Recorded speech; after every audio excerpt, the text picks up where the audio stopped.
Greetings. This is Arvette McLean of Speak, the Universe Listens. As a very young person, I always felt that I carried the weight of the world on my shoulders, having to make grown-up decisions in order to survive a life marked with physical, sexual, and emotional abuse. While my face was smiling on the outside, on the inside, I always secretly cried and felt miserable. However, over the years, I learned some gems that helped to turn my life around. I now get to live the life of my dreams, filled with love, travel, and wonderment. And I am absolutely passionate about sharing what I have learned with you. If you want to live your best life, tune in each week as I, along with some amazing guests, share these life-changing gems with you. Inspired to be more, do more, have more. Greetings and welcome to today's episode of Speak the Universe Listens. Today's topic is Awaken to Your Inner Wonder. And we have a special guest with us today, Shauna Halley. Yes. And Shauna is actually a transformational speaker, and she's also an educator and an author, and she's got 3 books out currently, and I will let Shauna tell you the names of those books. But I want to share a quick story with you that I just think is so fascinating. So when I lived in Barbados, I met this beautiful woman who was from Guyana. And at that time, Guyana was going through economic hardship, and so people from Guyana would have to go to other countries in order to work. And so she actually came to Barbados to work, and then she would send her money home to her children and, to support her family. And so this woman, I met her in about 2006, and so we've been in communication ever since then. She contacts me almost every day. And so that's that story. And then I meet this beautiful woman, and she mentions that she's from Guyana. And I just throw it out there, not really thinking it would mean anything, but I happen to say, I have a friend in Guyana. And I told her name, and she's just like, I know her. And so it's just amazing, I think, how the world works and how small the world is, and then the synchronicities, and just to find out that we have so much in common in terms of our thinking and in terms of how to create our lives. Yes. So welcome to the show. Thank you. Thank you for coming. And I wanted to actually start off because you were speaking about awakening your inner wonder. And so can you tell us a little bit about how you began to awaken your inner wonder? As a teenager, I used to write a lot, and then I got married, had children. By the age of 25, I already had 4 children. Oh, I'm forgetting one of them. He's not gonna forgive me for that. Yeah, I had 4 children, and then life happened. I kind of strayed away from what I thought was my calling, which was I wanted to be a singer. And I was also doing a lot of writing, which is lyrics, writing a lot of lyrics. I didn't know how to write music, but my goal was to go to college and pursue a singing career and musical instruments. But anyway, time passed, and at some point, I came back. I got divorced, life happened, I kind of felt lost, confused, and didn't know what to do with myself at that point. And this is when I really started to think about what does it mean for me to live the life that I deserve. Because at some point I didn't feel like I deserved, because I was always chasing something, but never, what I call it, masking, profiling, never truly arriving. So chasing a dream that I just couldn't seem to catch up with.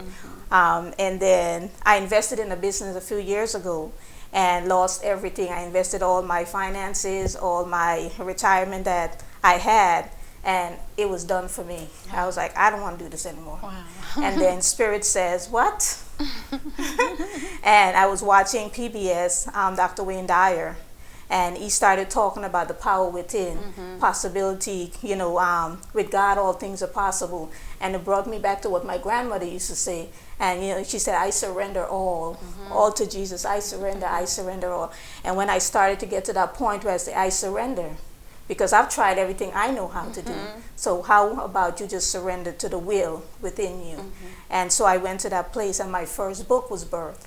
And it's called Prism of Poems, Lost and Found, Not from Determination, but Devastation. I wasn't determined to find myself. I was devastated, and I had no choice. Right, okay. Didn't know what else to do. So I was like, okay, where do I go? So I started feeding on the found spirituality that instead of religion, I got the spiritual thinking, spiritual feeding. And I started devouring all the spiritual material I can find along that line that wasn't confining to me, that caused me to feel more free and alive and happy. And that's where my journey going within, because I was looking outside of myself for a lot of things. And the truth is, it's unfair to look to somebody else to fulfill what only we can do. Exactly. And that's where rise, awaken to your inner wonder, especially I speak to women, because I have gone that road, and I know what it feels like to not know, to be settling for less than you deserve, or just to be going through the motion, waking up every day for what? Exactly. So that's where the inner search and the inner love for myself and humanity in general came from. That's a beautiful story. So when you started thinking, I think I'm worthy, like what shifted you from I feel unworthy to maybe I am worthy? I will have to say I'm a hard worker.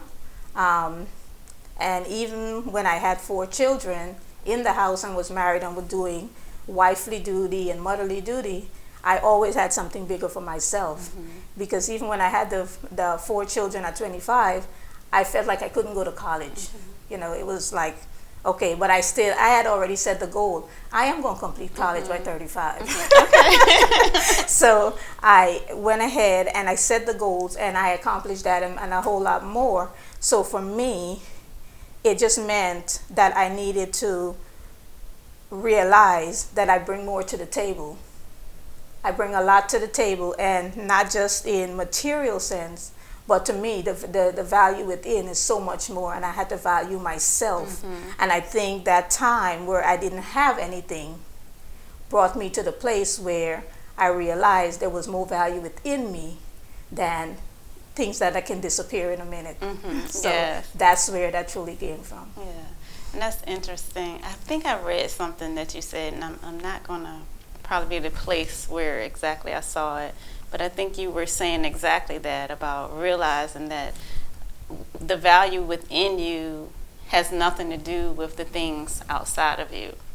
And I think I've shared this with the listeners before in the past, but I remember going through that process when I was actually a student at Ohio State, and I had seen a show on Oprah where there was a young lady who had been dragged by a truck simply because she was a black female. And so she was tied to a truck and she was dragged, and her face was dragged off. And so as she sat on Oprah with no face, she actually was the most beautiful thing I had ever seen in my life. Yeah, just her spirit. And she didn't have any malice, and it was like she was whole and complete. And I remember just looking at her thinking, how in the world can you be okay? How is it possible that you are sitting there okay with no face and with having experienced that kind of hate, and you're okay? And so that woman, she was young, she may have been like 20 years old. That woman set me on a journey of trying to figure out, like, how is that possible? And that's when I started questioning myself. Would I be okay if I wasn't smart? Would I be okay if I wasn't kind? Would I be okay if I wasn't cute? And so I kept asking myself those questions over and over, and I kept saying no. I would not. Right. And so I like really forced myself. I forced myself, like, why not? Why not? Why not? And then getting to the bottom of that and stripping away. And when I finally got to the point where I was like, I would be okay if I wasn't smart. I would be okay if I wasn't cute. But it was hard for me to say I would be okay if I wasn't kind. And I finally made it through that hurdle because I finally realized that I am so much more than whatever I'm presenting to the outer world. I'm more than that. I'm much bigger than that. And I think that whole experience, I remember that day when I made that breakthrough, calling my mom. And again, I was in Ohio, my mom was in Virginia. So I'm calling her, and I'm like, Mom, I'm finally okay. If I were to die today, I'm dying happy. And she's like, no, she's like, what's wrong? What's wrong? And I'm like, no, I'm calling to tell you that for the first time in my life, I'm actually happy. And so, yeah, that was a very, I guess, profound breakthrough for me. Wow. Wow. And, just to add to that, even when, I remember I did a show on Comcast a couple years ago, and we were talking about, the relationship with ourselves. And I said, people were kind of shocked. I said, I'm so okay with myself that there were a time I have corns on my feet. And there were times when I wouldn't wear shoes that would show it. But then my grandmother would say, some people complain that they don't have shoes. Some people don't have feet to put in shoes. So it's almost like getting to the point where wherever you are, whatever you have, it's yours. And just embrace it. And I think as soon as we stop worrying about other people and what they have to say about us, not really knowing us truly, then all of that starts to fall away, and we become more accustomed with our new self. And then we walk differently, we talk differently, our expectations are different, because now I see the good in you, I see the God in you, and it's all well. Yes. It's all good. Yeah. So if you don't mind, I have a couple of poems that I wrote specifically for women, and it's just getting them to the point because I hear a lot of conversation. Most of my classes are with young women, but of course, I interact with mature women as well. And one of the things, I'm encouraging women to rise.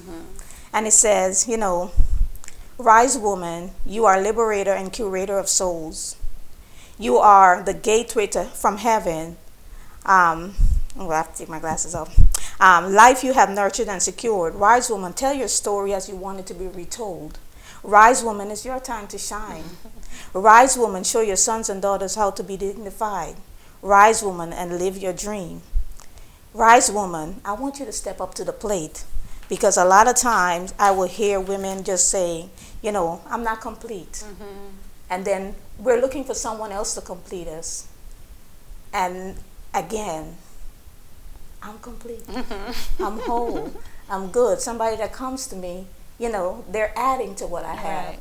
And they don't have to pour into me in a way that completes me, because we're complete. Exactly. And it says, yes, I hear you say you want more. So why do I see you commit to less? We have the conversation, you want to be free. Yes, you take actions that pay only meager fees. Do the math, you deserve more than that. Yes, add, subtract, divide, multiply your thoughts and actions. Maybe you think it's your destiny to be caught up in self-inflicted misery. A destiny you choose, never divinely appointed or approved. Refuse to digress, you're becoming more and never less. So why do I see you choose to accept pennies when an abundant storehouse is available, an open treasury? It is time to release her completely, fully. The kingdom of God is within you. No need to look outside to be appointed or approved. Let love be your anchor. Let love be your sword. Let love be your current and dominant undertone. And when we choose love, and I've studied with doing the work and go on this journey, when love is our anchor, then everything else just seems to fall in place. And of course, it's a practice. We weren't trained to accept love, because even sometimes I will tell people I love you, and it's almost like, you don't even know me. But, love doesn't require that I know you. Love requires that I just accept you as you are. And you are part of me. When I see you, I see me. And if I love me, then I can love you freely. Exactly. Yes, that's beautiful. Both poems are very beautiful. The first poem, I wish I glance at it because it's one of the sentences that you said I wanted to comment on. Oh my goodness. Now, of course, I don't know why I can't remember it. And of course, I can't find it. But yes, they both were extremely beautiful and deep poems. And then the second poem, you were like, why would you accept pennies when abundance awaits you? And in the first poem, you say something to the effect of, tell your story the way you want it to be retold. So talk a little bit about that sentence in particular. Tell your story the way you want it to be retold. Well, as I'm studying and I'm learning from my different teachers and mentors, I understand now consciousness and how it works, and that whatever I give attention to, where attention goes, energy flows. So if I'm giving attention to what I don't to lack, and if I'm giving attention to what I don't have, and to, oh, poor me, that type of mentality, then I create it because I'm giving it attention, I'm giving it focus, I'm putting energy to it. And I always say, that's like a fire. If you continue to add to it, it continues to stay ablaze. But as soon as you pull that, you stop giving it wood, then it just kind of dissipates and fizzle out, and eventually it goes out. Right. So the same thing with telling your story as you want it to be retold is creating that future memory versus holding on to the past memory. Exactly. And that's what my mentor Mary Morrissey taught also, because I didn't realize how much of a connection, a hold that the past memory had on me, especially when it comes to abundance. All those things we were told, money don't grow on tree, and all those little things that, until I started working with the coaches there, and then I realized I had to, it had a really bad hold on me. It took me like 2 years to really start to see the difference, but I had to do the work. Yes. Yes. And so, speaking of doing the work, talk to me a little bit about, I guess, your process of working to be able to awaken the wonder in yourself. The first place I go to is I have a daily practice, and I call it the 5 P's. So prepare, and I prepare through meditation and prayer. I study, and I prepare to be positive. I try to create that positive energy for myself first, early in the morning. And what I've learned, because I grew up as a Christian, what I learned is that, when you pray, prayer is talking to God, meditation is listening. So when I pray to the universe, I have to be silent so I can receive what is mine to do that day. And meditation is so important. And when I started meditating for the first time, I couldn't do it. I was doing the guided meditation, but now and I was doing like 10 minutes. Then I move on to 15 minutes, and now I'm up to an hour. Nice. So, and now it's not guided. It's more just I have the music to kind of keep my concentration, and then I go from there. So preparation in the morning, prepare for your day, be positive, so you can attract those other positive energies to you, to be proactive. So proactive is is taking action. Not just saying something, but being about it.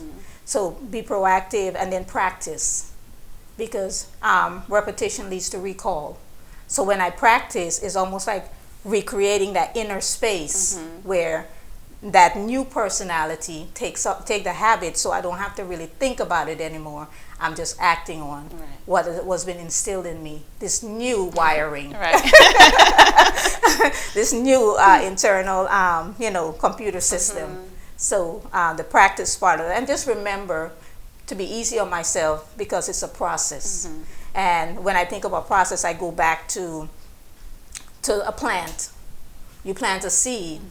There's germination. There's time when nothing's going to happen, and then where it appears that nothing is happening. But then you have to remember, as long as I'm doing the work, I'm being proactive, and I'm taking action and practicing, eventually I start to see. And you have to notice the little things. Sometimes we want something to be big first, but we have to take notice and really appreciate the small manifestations that are showing us it's working. Yes. Yeah. Yes, I like that. Because I remember we actually, one of the businesses we started, we selected the bamboo as, I guess, what do you call it? The rhizome, because the Japanese bamboo? Yeah, so, but anyway, the bamboo is like our emblem. Okay. What is it called? Like somebody in this studio knows. I don't know why my mind isn't working. You mean a little plant that or just the... No, I mean, so it's not a mascot. It's the...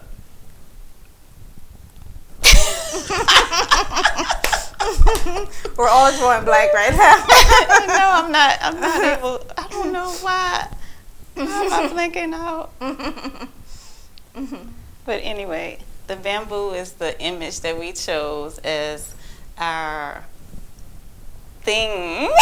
Okay. Our thing that goes on top of the stationery. What is that called? The logo. Oh. There we go. See, all there we go. Talking through. So it's like, what is that, Pictionary or something? I'm having to act it out.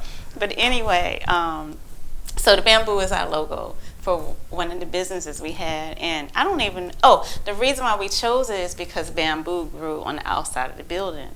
And so in like researching, like, well, what is bamboo? And then I found out the story behind bamboo, and that you can actually, once it's planted, I can't remember how many years, but it might be like 7 years before the first sprout comes up. But what it's doing is developing that root system, and it's a strong root system, and it spreads. And then once the bamboo shoots up, it shoots up like 3 feet in one day, or some ridiculous number. And I know, like, a lot of times people will say, well, I'm doing the work, but I'm not seeing anything. And so I think that's what you say is a good point about that. Yeah, just to continue to do the work, and you'll see the fruits of your reward. You'll get the rewards, yeah. Yes. So thank you so much. Is there anything you want to wrap up with? No, I think the bamboo is a good wrap up place to wrap up. Just remembering that, if you're doing the work, something is happening. And I think sometimes we see small things occurring, small manifestations, but we don't take heed to it. We think it's no. Yeah. Because we're so used to not believing things are supposed to happen for us. Right. Yeah. I remember someone using the analogy of, if you're heading to, let's say, Arizona, and let's say that's 3,000 miles away, you get your GPS, you start heading towards Arizona, you don't turn around and go back. You just keep going. Like, even though there's nothing that says Arizona on your way, but you just keep going. But we always will start, and then we're like, we don't see anything, and then we'll turn back. Exactly. Yeah. But Yes. thank you so much for You're joining welcome. us. And will Thank you join us again next week? Yes, I sure will. All Thank right. you. Thank you, I because I know appreciate we the have a lot to opportunity. talk about. Yes. Do you want to share the names of your books with the audience, as well as how people can reach you? Yes. So my first book is called Prism of Poems, Lost and Found, Not from Determination but Devastation. The second one is called The Will to Transform, Honoring the Goddess Within. And then the third is called This Body Houses a Goddess. Ooh. And these are all on Amazon. You can reach out to me or connect with me on www.prism, like the light thingy, Prism of Transformation .com, PrismofTransformation.com. Thank you so much. Thank And please check out her work. And thank you for joining us. And also check out my website at arvettemclean.com. And until next time.